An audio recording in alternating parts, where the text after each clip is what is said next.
Sobre romance de formação, tem um texto agora do Mazzari, né? Professor Marco Vinícius Mazzari, e eu não lembro agora qual o texto, depois eu posso ver, que ele vai mostrar como que o Grande Sertão Veredas é, ao mesmo tempo, um romance fáustico e um romance de formação. É o Veredas Altas e Veredas Mortas, Lucas. Boa, Marcelo. Eu vou copiar aqui rapidinho. Boa. Grande Mazzari. Figura. Marcelo vai por aí a referência do Mazzari.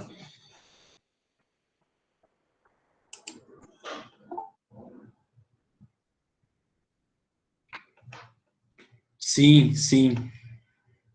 Não à toa, o Mazzari é a grande referência da literatura alemã aqui no Brasil, praticamente, né? A maior referência sobre Goethe é o cara que está estudando Guimarães Rosa. Uma coisa também que alguém havia me perguntado, não me lembro quem, sobre o trabalho de referenciação bíblica na obra do Rosa. Aí entra outro problema, né? A referência é essa daí. Problema é que o trabalho só tem na biblioteca da USP. Procurei PDFs, artigos, não achei.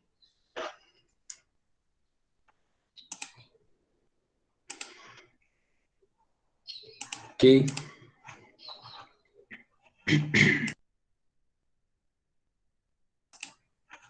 Então vamos lá, continuando o nosso Miguelinho. De nada. Boa, Marcelo colocou aí o texto sobre a questão que a gente estava discutindo, né? De que modo Grande Sertão Veredas é um romance de formação e um romance fáustico ao mesmo tempo, né? Coisas que em tese seriam, enfim, não impossíveis, mas se anulariam, mas o Mazzari mostra como aquilo ali aparece. Obrigado, Marcelo.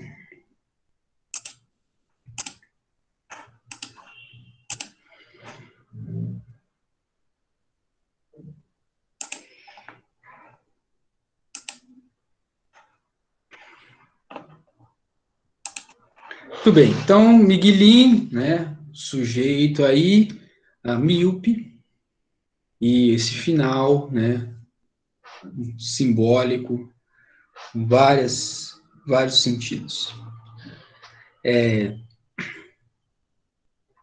Acho que já voltou todo mundo. Pessoal, quem não assinou a lista, assina lá, por favor, tá? A lista já correu aí, mas eu vou soltar ela de novo. Não vai esquecer, hein? Senão não tem... A lista aí, ó. Não esquece. Tem umas criaturas que esqueceram. Beleza. Muito bem. Se ele não enxerga, como é que ele vai perceber esse sertão? Por outros sentidos, que não a visão. Não é? Então eu preciso fechar meu som, porque alguém vai gentilmente ler esse trecho para mim.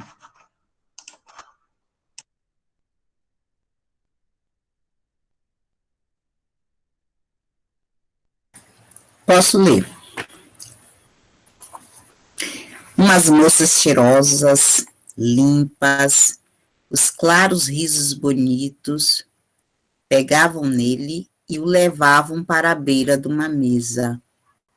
Ajudavam-no a provar de uma xícara grande goles de um bebê quente que cheirava a claridade. Depois, na alegria no jardim, deixavam-no engatear no chão, meio aquele fresco das folhas. Ele apreciava o cheiro da terra, das folhas, mas o mais lindo era o das frutinhas vermelhas escondidas por entre as folhas. Cheiro pingado, respingado, risonho, cheiro de alegriazinha.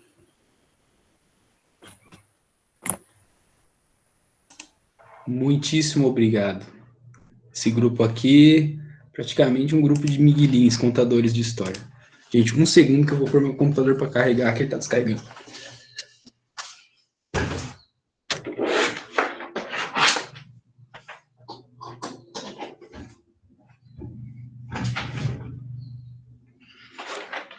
Voltei.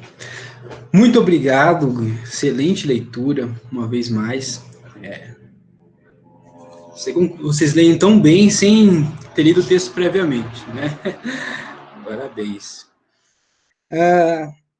Então, o Miguelim, ele é míope. Logo, a fruição do espaço do Mutum, do sertão, não vem pela visão. Vem pelas sensações, sobretudo pelo olfato. Aqui ele está lembrando, né, o passado anterior à vida no Mutum. E a gente nota a recorrência do cheiro, né, que cheirava a claridade, ou seja, uma sinestesia. O texto, ele é muito sinestésico. Poderia ter colocado outros exemplos aqui, né? Por que é sinestésico? O sertão evoca várias sensações, todas que vão solapar a visão. O Miguelim sente o sertão de outra maneira. E a gente tem aqui, eu brinquei um pouco, né, Em Busca do Tempo Perdido Rosiano. O Rosa está fazendo uma novela proustiana. Por quê? O que o Proust faz? O que é o herói proustiano, né? Em Busca do Tempo Perdido. O sujeito está lá, mais velho, pega uma Madalena, né? Xoxa essa Madalena num chá, e aquilo gera uma epifania nele, e ele vai voltar ao tempo em que ele vivia, num espaço mais bucólico, em que a tia fazia o chá para ele, e aí isso vai gerar uma rememoração que vai durar 7 livros, né?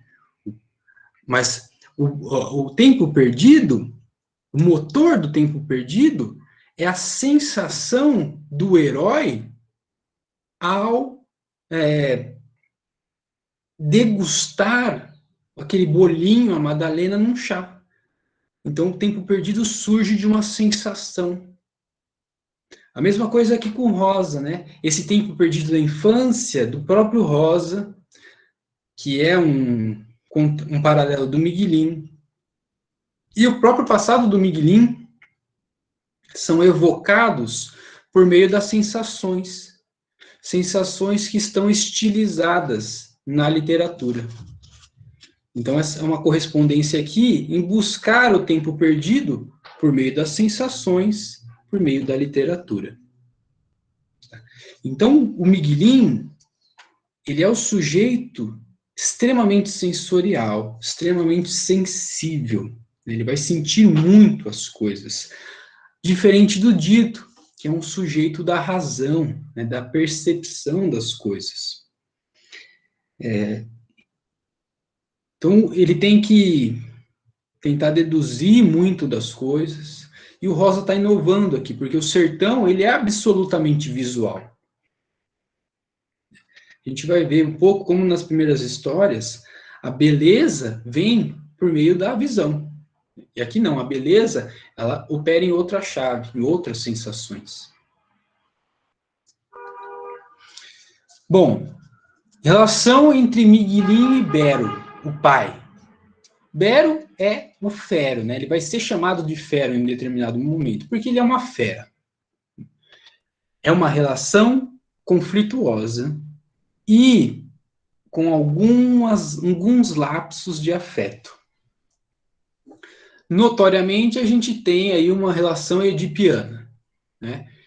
Tem um texto também que eu não consegui ter acesso, eu tive acesso mais a comentadores, do Dante Moreira Leite, analisando o Miguelim, né? Está num livro chamado Literatura e Psicologia, se não me engano, e ele vai dissecar um pouco da relação edipiana. Bom, mas isso eu acho que é algo mais manifesto, mais imediato, né? Os dois disputam ali o amor da mãe, né? E vão entrar em conflitos a todo momento. Um vira o rival do outro.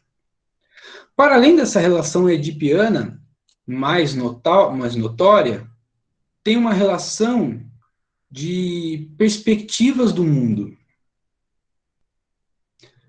O embate entre Miguelim e Bero não é só pela disputa da mãe, mas é um embate de estar no mundo, né? O mundo de Miguelin é um mundo harmônico, sensível, né, da imaginação. O mundo do Bero é um mundo utilitário, pragmático, do trabalho, né? Sua linguagem é mais seca, reduzida, ao passo que Miguelin é o sujeito que vai contar histórias. Então, são duas perspectivas de mundo que se chocam, né, a todo momento, gerando aí um embate entre os dois. Tanto que o Bero fica irritado, né? Obriga o Miguelin a ir trabalhar, mesmo se arrastando. Outros dois personagens importantes, voltando aqui, o papagaio e a mantina, né? Quando o Dito morre, tem esse trechinho aqui mais curto, eu vou ler. E um dia, então, de repente, quando ninguém mais não mandava nem ensinava, o papaco opaco gritou, dito expedito, dito expedito. Miguelin não soube o rumo nenhum do que estava sentindo. Então, aqui uma cena que está todo mundo enlutado, o papagaio, né, solta essas exclamações. Todo mundo fica, enfim, em frenesi, né? Mas para o Miguelin, aquilo gera um certo conforto, porque ele não conseguiu resgatar o dito na própria fabulação, não conseguiu resgatá-lo na voz da mãe, né? Ele fica procurando o dito e o reencontra num milagre da palavra, no milagre da voz do papagaio. Dito, expedito, dito, expedito. Então, o papagaio consegue fazer uma recordação do dito. Tá? Algo parecido acontece com a cena do enterro. Dito morre, ele é levado por uma comitiva, né, para um outro lugar, um cemitério longe. Depois, a mãe Tina, junto com o Miguelin, vão fazer um enterro simbólico, né? Vão pegar ali uns objetos, a mãe Tina pega uns outros objetos que não eram do dito, e eles enterram. E aquele rito de passagem é um rito de recordação. Então, esses dois episódios não é bem uma fabulação, né? Mas é um resgate, é uma recordação do dito que parecia perdido, né? Se não conseguia se resgatá-lo nem por meio da fabulação. E aí o papagaio vem, né, exclama essas frases, e depois a mãe Tina, como uma personagem muito sensível também, né, personagem muda, sem voz, assim como a negra que cuidava dos primos Argemiro e Ribeiro, vão fazer esse rito importante aí e fazendo parte da formação do Miguelin. Muito bem. Então, duas maneiras de ver o mundo. A do Miguelin, o mundo é harmônico, né? Ele é belo, essa harmonia só é destruída pelas perdas. Ele é um contador de história, ele precisa do dito, né? O dito é um sujeito da razão, perspicaz e contador de história. Aí vem um personagem dos mais interessantes, né? Talvez o mais interessante, que é o seu Aristeu. Seu Aristeu aparece várias vezes, tá? E as aparições dele são sempre iguais. Então eu poderia ter pegado outros trechos, peguei esse daqui, mas vocês vão ver que há uma recorrência ali no seu Aristeu. A gente vai ler, depois eu vou comentar. Deixa eu só ver uma coisa. Vou precisar que alguém leia. Vai começar aqui, vai terminar aqui. Alguém? Eu posso. Então vai, Aline. Boa. Deixa eu desligar meu som aqui primeiro. Estão me ouvindo direito? Ok, obrigado. Mas vovó Isidra tinha ojeriza de seu Aristeu, que morava na veredinha do Tipã. Ele também acessava de aconselhar remédios. E que para ver Miguelinha, mãe queria que chamassem. Aquele mal entende do que é. Catrumano labutante como nós, dizia o pai. Dizia que seu Aristeu servia só para adjuntorar, que idas de caçadas ele dispunha, ele dispunha notícia do regulamento dos bichos, por onde passavam acostumados. Carreira de anta, sumetume de paca, trauta de veado, marcava lugar para se pôr espera. Seu Aristeu criava em roda de casa a abelha do reino e aquelas abelhinhas, bravas do mato. Ele era a única pessoa capaz dessa inteligência. Ele é um homem bonito e alto, dizia a mãe. Ele toca uma viola, mas do demo que ele ensina, o curvo de formar profecia das coisas. Vovó Isidra reprovava. Seu Aristeu entrava, alto, alegre, alto, falando alto. Era um homem grande, desusado de bonito, mesmo sendo roceiro assim, e doido mesmo, se rindo com todos, fazendo engraçadas venias de dançador. Mingulim, bom de tudo é que tu tá. Bom de tudo é que tu tá. Levanta, ligeiro, e são, Mingulim. Muito obrigado. Ctrl D você pode abrir e fechar. Ah, vou tentar aqui. Eu fico indo e voltando, né?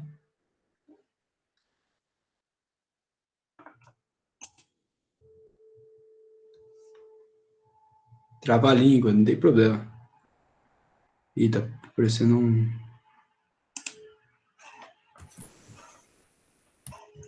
Quer falar, Ângela?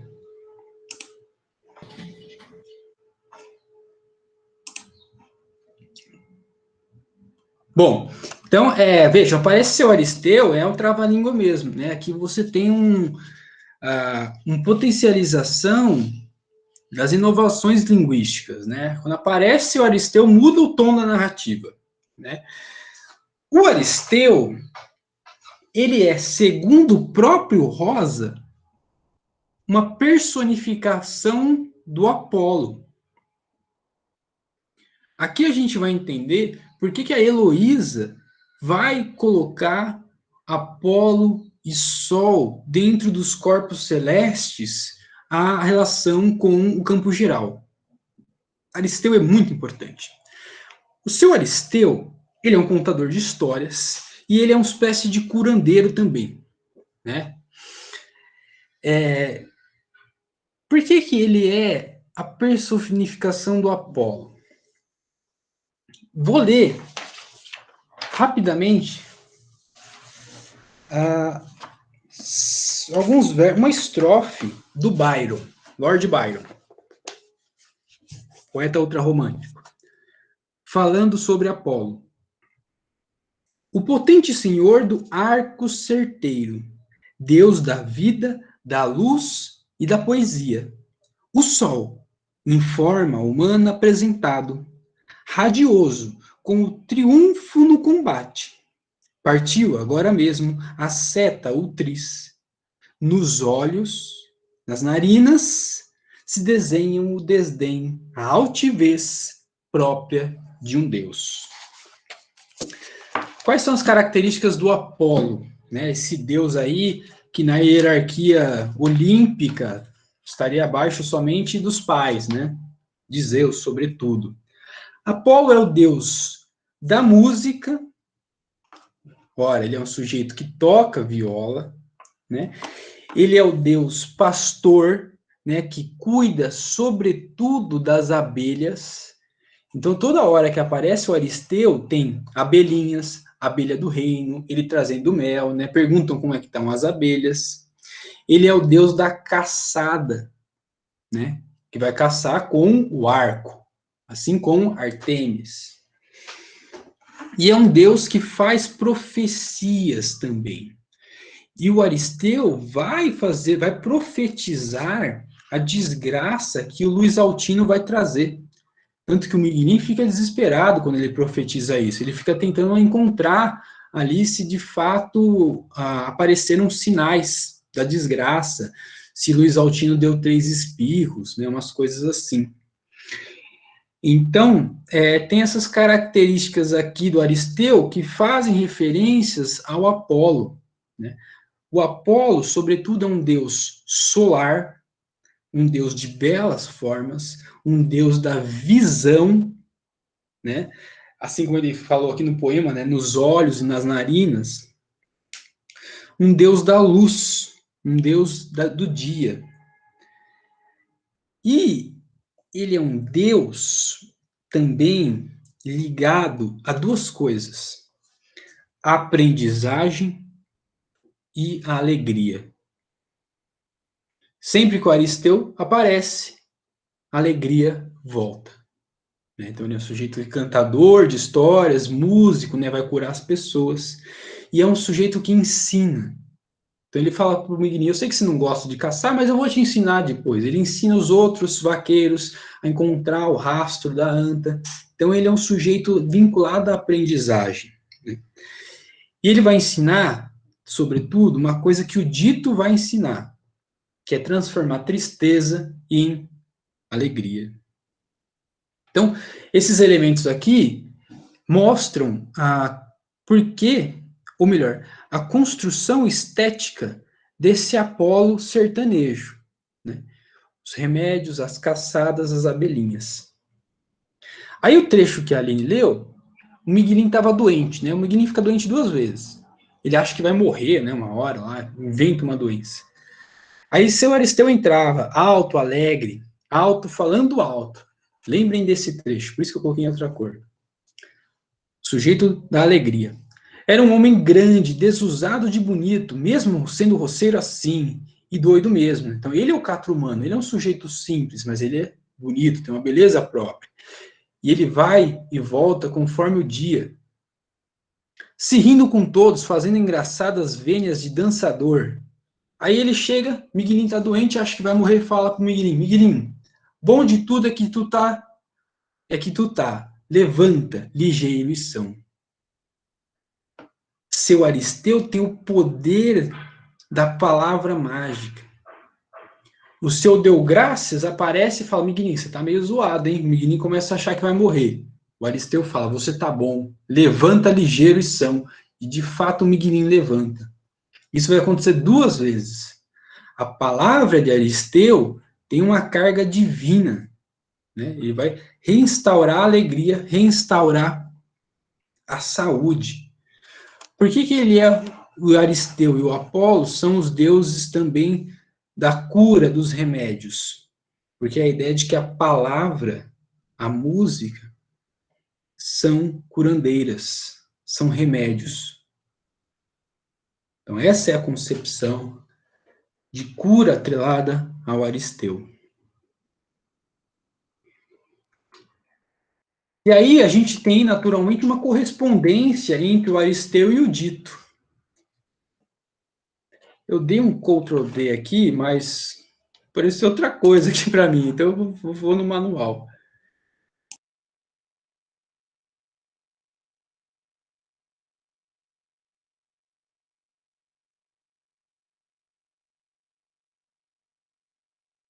Eu posso de novo, então. Seu Aristeu, quando deu de vir, trazia um favo grande de mel de Europa, enrolado nas folhas verdes. Miguelinho, você sara. Sara que já estão longe as chuvas janeiras e fevereiras. Miguelinho, você carece de ficar alegre. Tristeza é algouria. Foi o dito que ensinou isso ao senhor, seu Aristeu? Foi o sol, mais as abelhinhas, mais minha riqueza enorme que ainda não tenho, Miguelinho. Escuta como você vai sarar sempre. De rir, a gente podia toda a vida. Seu Aristeu sabia ser.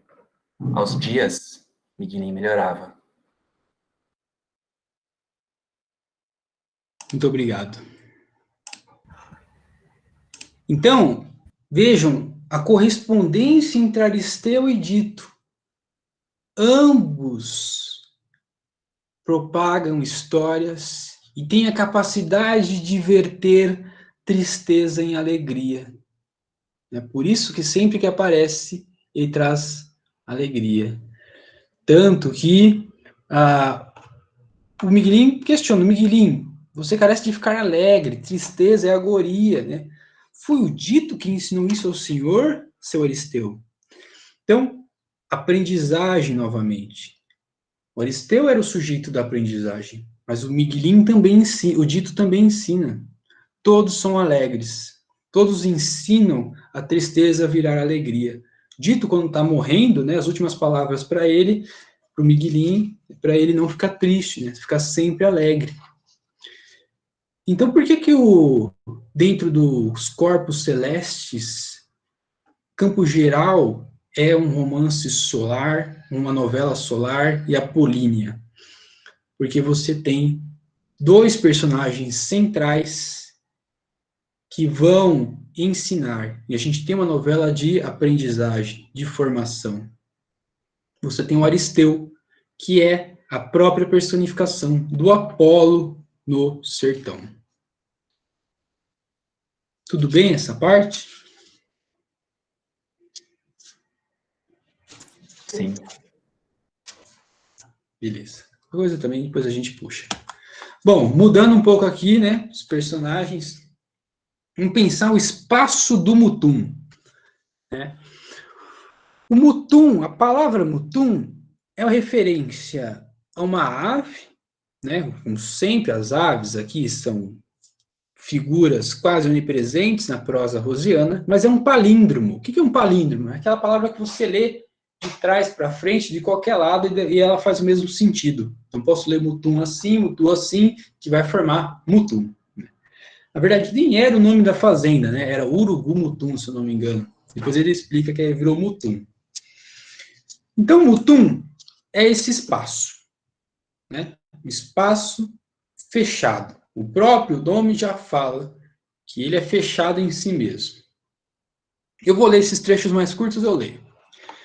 Então, aqui o comecinho, né?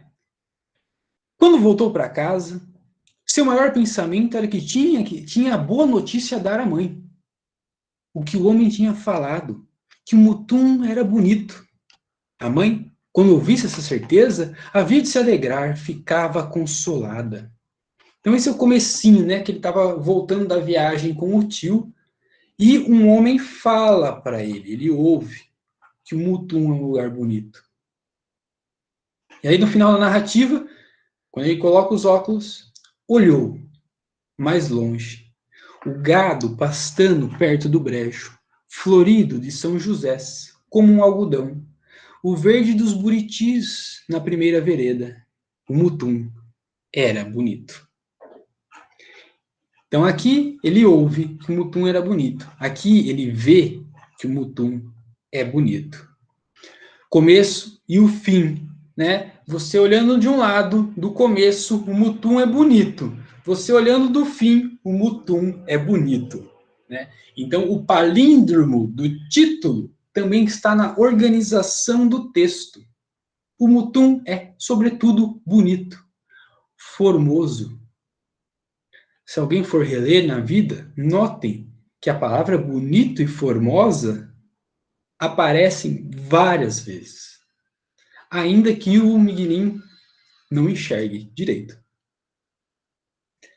Então, o Mutum é um espaço fechado, espaço da boniteza, um espaço da descoberta, do deslumbramento. Então, vou comparar aqui uns trechos dessa parte positiva do Mutum, né? A parte da descoberta, de você se deslumbrar com a beleza. Coloquei uns trechos de Campo Geral e trechos das Margens da Alegria e dos Sinos. Vou ler. Naquele quintal estava um peru que gruziava brabo e abria roda, se passando pufo-pufo. O peru era a coisa mais vistosa do mundo, importante de repente, como uma história. Então, o peru é idealizado no Campo Geral, mas a referência não é visual. A referência é auditiva. Ele é bonito como uma história. Já o peru, nas Margens da Alegria, gera um espanto no menino. Senhor, quando avistou o peru, no centro do terreiro, entre a casa e as árvores da mata, o peru imperial dava-lhe as costas para receber sua admiração, satisfazia os olhos.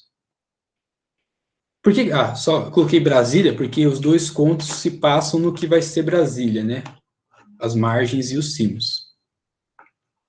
Então aqui a gente tem a visão, a fruição por meio da visão. Vagalume. Um vagalume se apaga, descendo ao fundo do mar. Mãe, o que é o mar, mãe? Essa é uma cena muito bonita, né? No Campo Geral. Que eles estão ali à noite, os vagalumes estão voando assim, né? Estão deixando os cavalos agitados. E tá todo mundo ali meio confortável, junto, né? Uma cena de afeto máximo. Tanto que vão vislumbrar um outro espaço, um espaço que não é o sertão. Mas ele quer saber o que é o vagalume, né? A mãe vai contar o que é o mar, desculpa. O que é o mar. Então, o vagalume é algo positivo, vai se atrelar ao mar também, que será narrado. Aí o finalzinho, né? Dos cimos. Último parágrafo dos cimos. Último parágrafo de Primeiras Histórias. Voava, porém, a luzinha verde, vindo mesmo da mata, o primeiro vagalume. Sim, o vagalume. Sim, era lindo, tão pequenino no ar, um instante só, alto distante indo-se. Era, outra vez em quando, alegria. Então, o vagalume sendo fruído por meio da visão. E o sujeito que resgata a alegria que vem por meio da visão, atrelada à fabulação que o menino fez. Fabulação que vai aparecer aqui na voz da mãe. Por fim, este trecho aqui, em que o Miguelin acha que vai morrer, ele sobe numa árvore, né, tipo, para se despedir do mundo, pular e se matar, ele vai cair, se machucar, vai tomar uma bronca da avó só. Mas ele tem essa cena. Esse, de um dia, se prezou que já estava justo completo, capaz para navegar logo para o céu, regalias altas. Como que então ele dispôs de tudo que tinha? Se despediu dos outros e subiu numa árvore de manhã cedo exclamou, belo, belo, que vou para o céu. Aí, quando aparece o peru, nas margens da alegria, grulejou a cabeça possuía laivos de azul claro, raro, de céu e sem aços. O peru para sempre, belo, belo. Então, a referência ao céu visual recebe este belo, belo, né? Lembrando até o Manuel Bandeira, né? Belo, belo, belo. Tenho tudo quanto quero. Enfim, narrativas de deslumbramentos. Seja visual, narrativo, sensitivo, tudo é belo, belo. Tudo bem essa parte?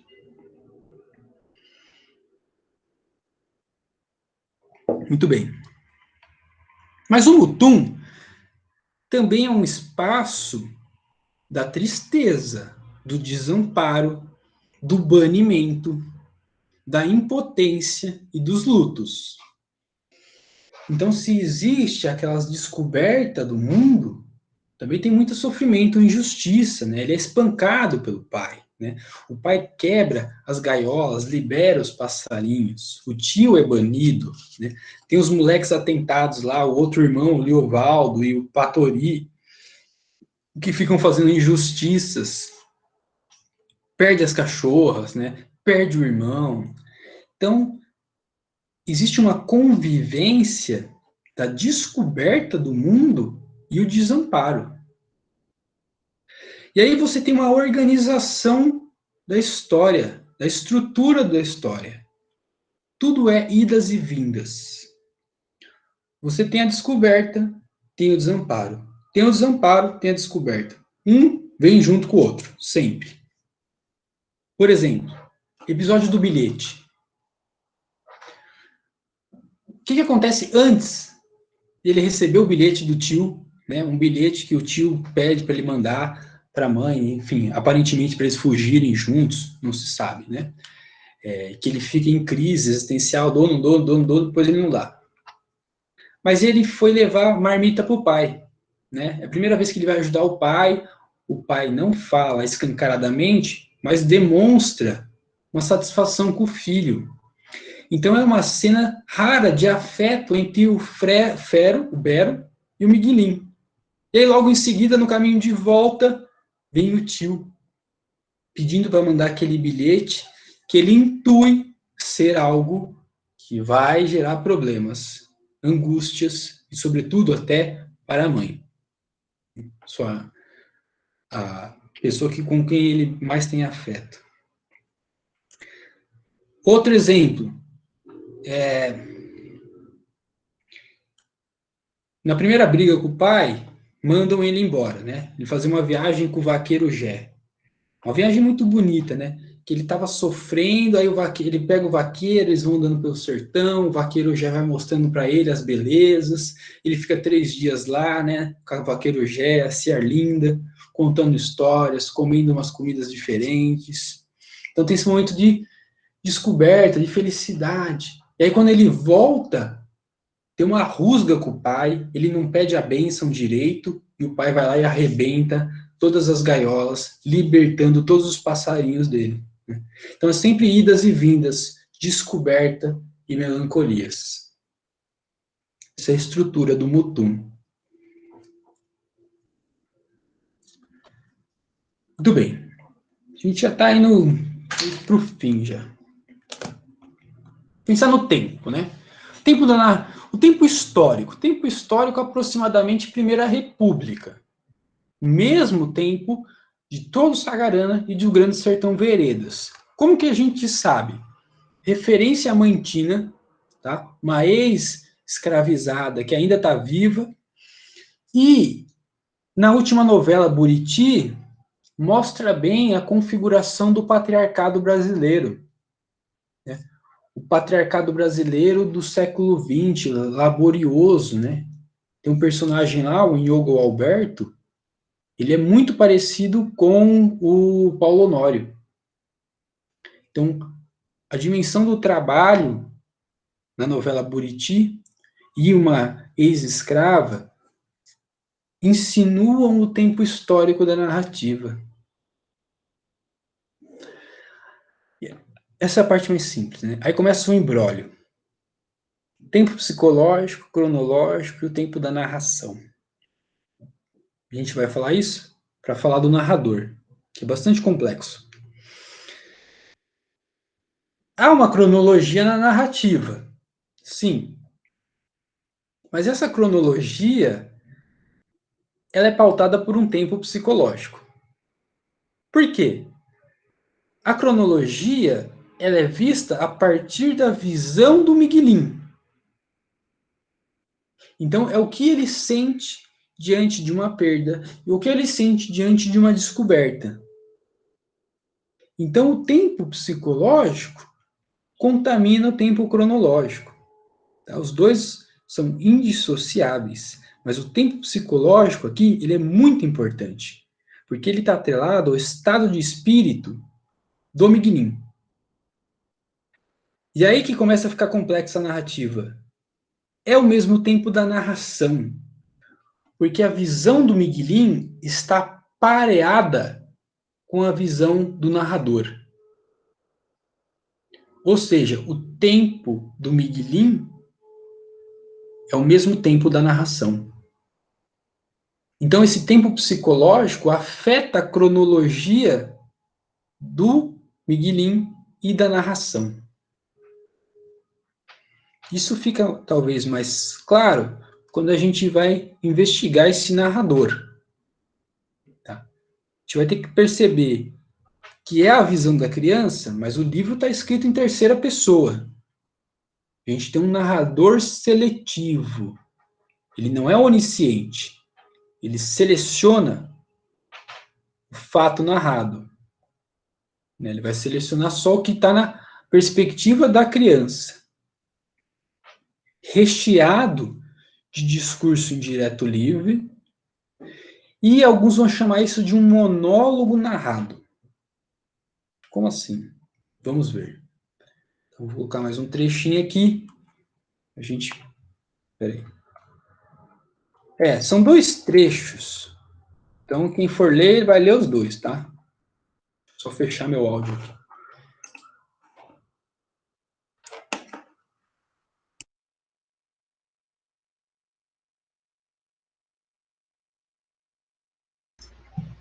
Mãe, pode ir, Bianca.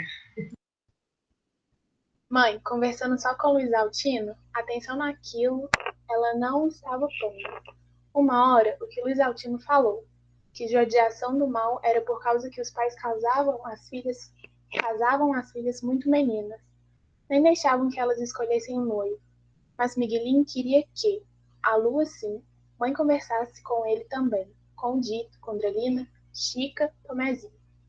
A gente olhava a mãe, imaginava saudade. Mãe, mãe, que matinada era aquela? Porque todos estavam assim gritando, chorando. Miguelinho, meu Deus, tem pena de nós. Pai fugiu para o mato. Pai matou Luiz Altino. Não me mata, implorava Miguelinho gritando, soluçando. Mas minha vovó Isidra expulsava todos para fora do quarto. Vovó Isidra sentava na beira da cama, segurando a mão de Miguelinho. Vamos rezar, Miguelinho. Deixa os outros, eles se arrumam. Esquece de todos. Você carece é de sarar. Eu rezo, você me acompanha de coração. Enquanto que puder, depois dorme. Vovó Isidra rezava sem esbarrar. As orações tão bonitas, todas que ela sabia. Todos os santos do céu eram falados. Quando Miguelinho tornou a acordar, era de noite. A lamparina acendida e vovó Isidra estava sempre lá, no mesmo lugar, rezando. Ela dava água, dava caldo quente, dava remédio. Miguelinho tinha de ter os olhos encostados no dela. E de repente ela disse: Escuta, Miguelinho, sem assustar. Seu pai também está morto. Obrigadíssimo. Muito bem.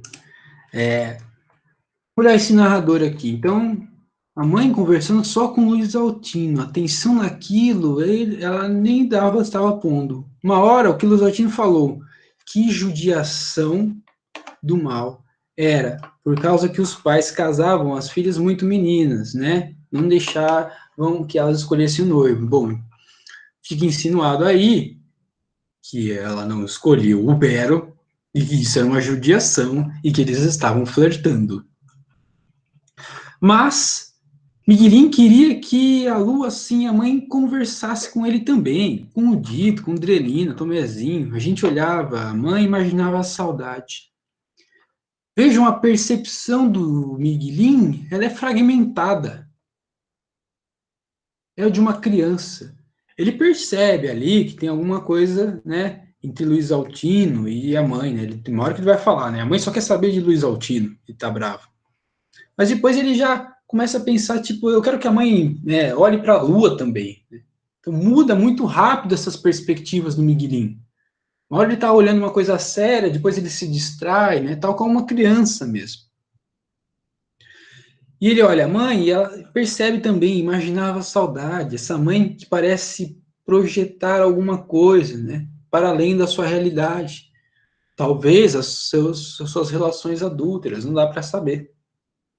Mas a questão é, o Miguelinho, né, ele percebe as coisas de maneira fragmentada. Aqui ele está doente, né, segunda vez que ele ficou doente, e de repente ele fala assim, o que está acontecendo lá fora? O pai matou o Luiz Altino. Aí depois ele começa a ficar ruim, vão rezar, não sei o que, aí vão falar para ele, seu pai também morreu. Ele não viu nada disso, ele estava doente, e a perspectiva é toda focada nele no quarto doente, em seus delírios. E de repente Luiz Altino morre, o pai também morre. Por que a gente não vê? Porque o narrador está colado à visão do Miguelinho.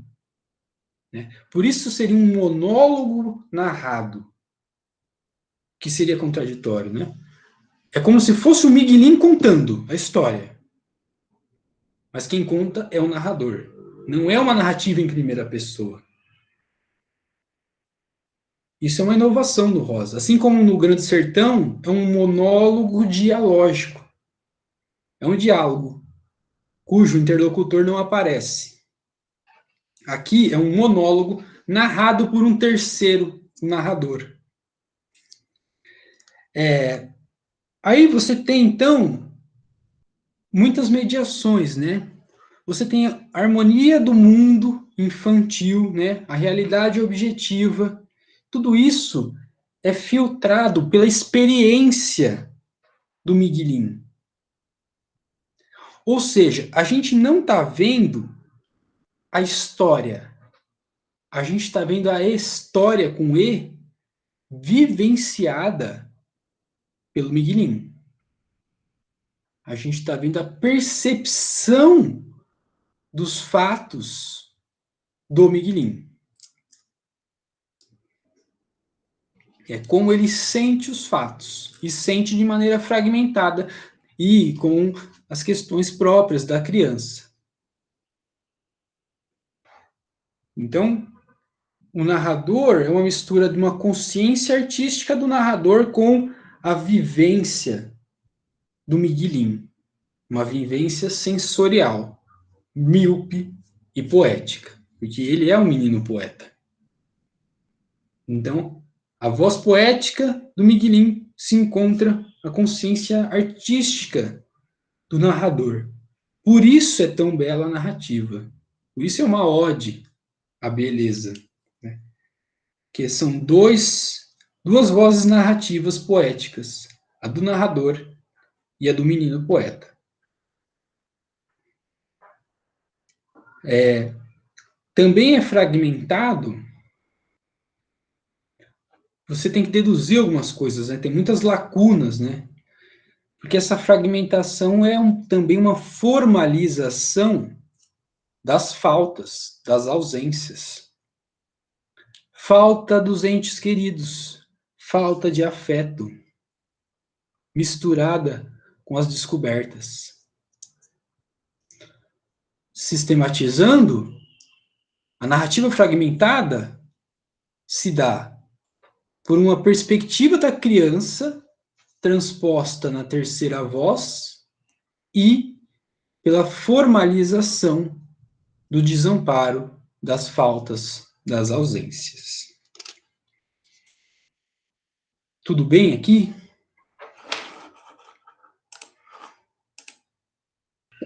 Lucas, Pode falar. lá no conto, lá na sua primeira aula, você falou que era muito forte a presença da religiosidade nos contos do Guimarães, nas histórias e tal. E aí no Matraga tem essa personificação, né, do santo, da santificação. A vovó Isidra, ela seria essa coisa religiosa nesse conto, porque tem uma passagem anterior, lá no começo, na hora da tempestade, que ela bota todo mundo para rezar, aí bota a moça negra lá, a cozinheira, para fora, porque a reza é diferente, né? Não é igual. E depois tem uma passagem também, que acho que é logo em seguida da tempestade, que o Miguelin pede, né? Fica insistindo, vamos rezar, vamos rezar. Seria essa personificação nesse conto, essa religiosidade, ou tem alguma outra coisa a mais? A religiosidade, sobretudo, sim, dá-se na vovó Isidra, né? Na vovó Isidra e na mãe Tina, né? De um lado, a religiosidade cristã, total, catolicismo, né? Moral cristã, e a avó Isidra, a mãe Tina, com as religiosidades de matriz africana. Então, sem dúvida, ela é a personificação ali do papel da religião. Tá bom? Deixa eu ver aqui umas perguntas aqui. A reprovação da vovó católica e seu Aristeu pode ser motivada pela oposição ao catolicismo? Sim. Na verdade, o Aristeu, ele não é pagão, né? Ele é um sujeito curandeiro, mas ele não é cristão. Então, tudo que foge à lógica do cristianismo é condenável pela vovó. Tanto que ela condena o Aristeu e condena a mãe Tina. Ah, sim, tudo bem. Narrador seletivo é o que não tem consciência de tudo que está acontecendo. Ele seleciona um personagem para acompanhar. E aí ele vai acompanhar o que aquele personagem observa. É quase uma primeira pessoa, mas está na terceira. O onisciente é o que sabe tudo. É o narrador do cortiço. Ele tem consciência de todas as coisas. E aí ele pode angariar o máximo de dados para, enfim, propor uma análise científica daquilo.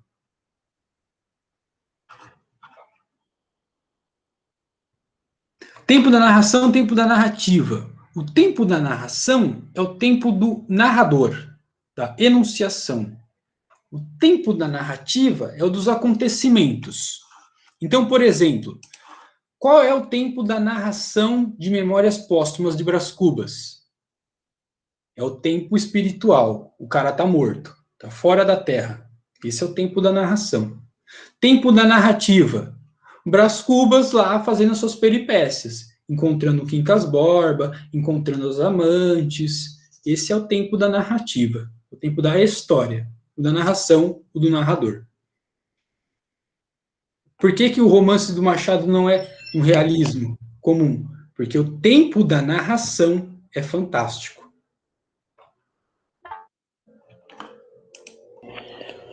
Lucas, eu curso EAD de Letras na Univesp. Eu vou colocar aqui um link que é do REA, que é o Recurso Educacional Aberto da Univesp, que ele fala sobre isso, sobre o foco narrativo. Ele dá até exemplos do como, dentro da literatura, então ele pega lá alguns trechos do Veredas, do Graciliano, esqueci o nome agora, gente, eu tô meio... Vidas Secas. Eu vou pôr o link aqui, quem quiser acessar, ele elucida muito essa coisa do foco do narrador, da narração, onipresente, essa coisa. Eu vou pôr o link aqui, ele é aberto, tá? Não precisa ser aluno para acessar, não, tá? Legal, obrigado.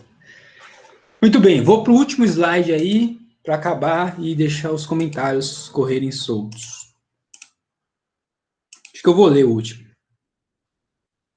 Último slide do curso. Então, esse narrador seletivo, né? Muito parecido com o narrador de Vidas Secas, mas aqui é mais radicalizado, né? O de Vidas Secas ainda mostra o narrador, às vezes, distante dos personagens. Aqui não, o narrador toda hora está junto com a visão do Miguelinho. Por fim, o final. Olhava mais, era para a mãe. Drelina era bonita, a Chica, Tomezinho, sorriu para o tio Terês. Tio Terês, o senhor parece com o pai. Todos choravam. O doutor limpou a goela, disse, não sei, quando eu tiro esses óculos tão fortes, até meus olhos se enchem d'água. Miguelim entregou a ele os óculos outra vez. Um soluçozinho veio. Dito e a cuca, pingo de ouro, e pai. Sempre alegre, Miguelinho, sempre alegre, Miguelinho. Nem sabia o que era alegria e tristeza. Mãe o beijava. A Rosa punha-lhe doces de leite nas algibeiras para a viagem. Papo opaco falava alto, alto falava. Enfim, nossa, emociono aqui também um pouco, sem querer, desculpa aí. Esse é o final, né? Belíssimo final, da despedida, da movência. Então, ele volta aqui alegre, né? Porque a alegria foi o que ele aprendeu, é um romance de aprendizagem. Se a gente lembrar, o trecho aqui do seu Aristeu, quando aparece, é alto, alegre, alto, falando alto. E aí o final é o que ele aprendeu com Aristeu e o dito. Falava alto, falava, alegre e alegria. Então ele aprendeu, ele se formou a partir do dito, do Aristeu e de todo mundo, né? E aí, no fim, a recordação final, juntando seus objetos de valor, o dito, a cuca Pingo de Ouro, a cachorra, e o pai. Todos alegres, sempre alegres, nesse momento de tristeza e alegria. Terminando em viagem. Assim como começou a narrativa. Começa com uma viagem, termina com uma viagem. Para o Guimarães Rosa, a ideia de movência, a ideia de travessia é nuclear. Para ele, o mundo se faz não no ponto de chegada, se faz na viagem, se faz na terceira margem, se faz na travessia. Por isso esse final, né? Porque o Miguelim se faz, se constitui, enfim, na viagem. E assim termina o conto. E assim termina o nosso curso. Uma foto aí do filme do Mutum, um filme bonito, eu assisti só quando saiu. Eu ia reassistir para o curso, não tinha condições emocionais para mais Miguelim. Uma cena ambígua. Miguelim e o pai, né? Duas forças que se repelem, mas também que se atraem. Um afeto ambíguo do Guimarães Rosa. Enfim. Não é fácil dar aula de Miguelim. Esse inferno dessa narrativa linda aqui. É isso, gente. Fim do curso. Quer dizer, vamos para as perguntas.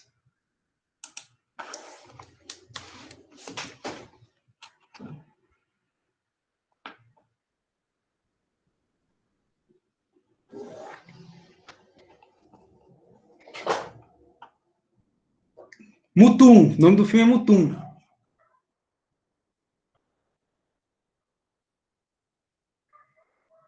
É isso aí, o caminho se faz. Lindo demais. Questões? De nada. Eu que agradeço a interlocução. Depois eu vou falar dos agradecimentos.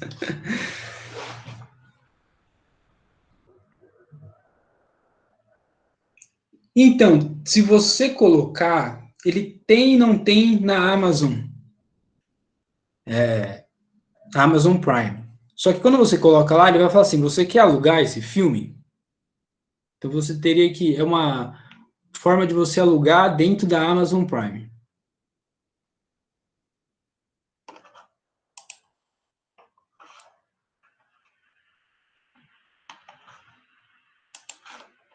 Fala, Ângela, pode falar.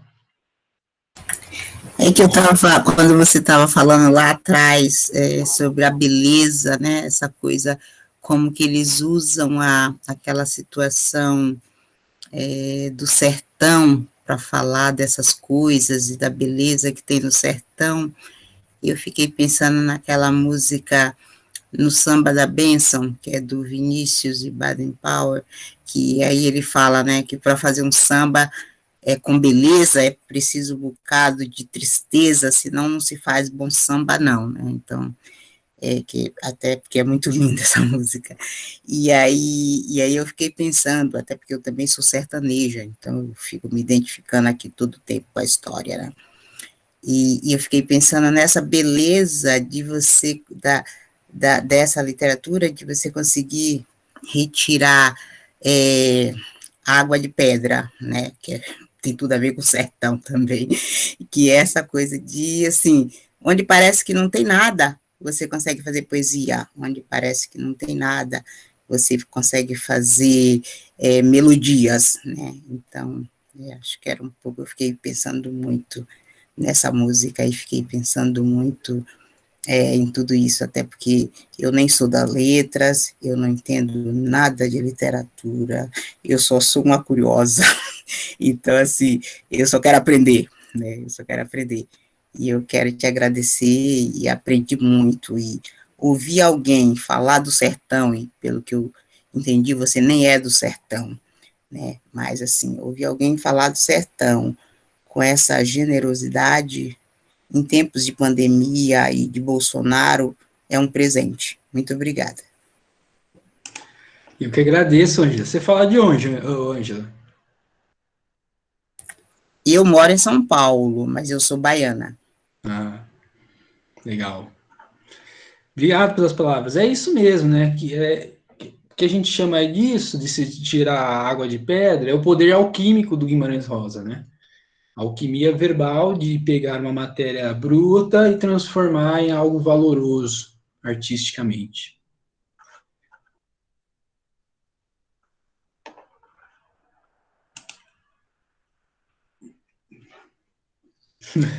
Semestre. Se você pudesse recomendar fontes que tratam mais sobre o processo de estilização, Ah, tá, mando sim. Tem um texto nuclear que eu vou mandar. Será que ele tá aqui? Acho que eu... depois eu mando. Esse livro aqui, ó, ele tem os textos fundamentais sobre o Rosa, né? Normalmente ele tem em biblioteca, que é a coleção Fortuna Crítica Guimarães Rosa. E aí tem um texto que é o... Deixa eu pegar aqui. Tem vários aqui clássicos, né?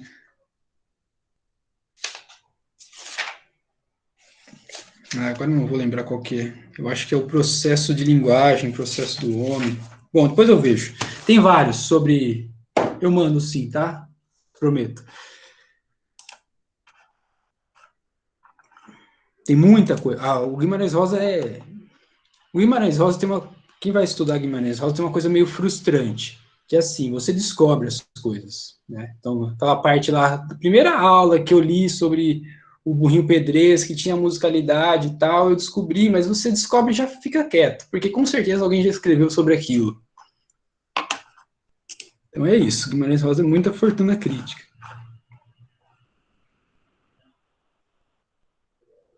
Além do Rosa, pode perguntar aí, a gente ajuda. Bom, gente, vou fazer o seguinte, vou finalizar o curso, e aí se alguém quiser, a gente faz o sorteio, se alguém quiser trocar ideia, ainda a parte séria, a gente fica aqui, e aí quem precisar ir, vai. Tá? Quer falar, Marcelo? Pode falar. Poderia falar depois, mas só um comentário rápido sobre o curso também, sobre o que me trouxe um pouco aqui, que acho que a gente que trabalha com ensino médio, ensino básico, e ama Guimarães Rosa, a gente tem uma vontade muito grande de levar isso para os alunos, mas a gente também tem um entrave muito forte da linguagem e do Rosa, né, que não dá para dizer que é uma coisa simples. E eu entrei um pouco aqui procurando um pouco isso, né, procurar meios de mostrar de uma maneira que faça mais sentido. Mas não sei, eu acho que eu não estou saindo daqui, ou não estou chegando num lugar de achar que a gente tem que dar de uma maneira diferente, né, que a gente tem que... A noção da adaptação, né, isso me incomoda muito, essa noção de que a literatura tem que ser fácil, no fim das contas.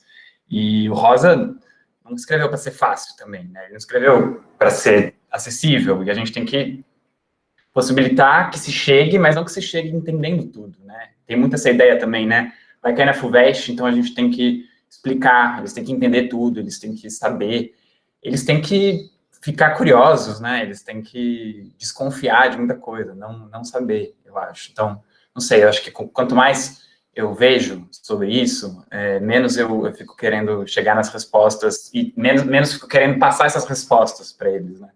E no fim das contas, acho que a gente falou muito disso no primeiro encontro, né, será que é certo, é o momento de passar para esses alunos, são textos apropriados? Sempre vai ser apropriado, no fim das contas, eu acho.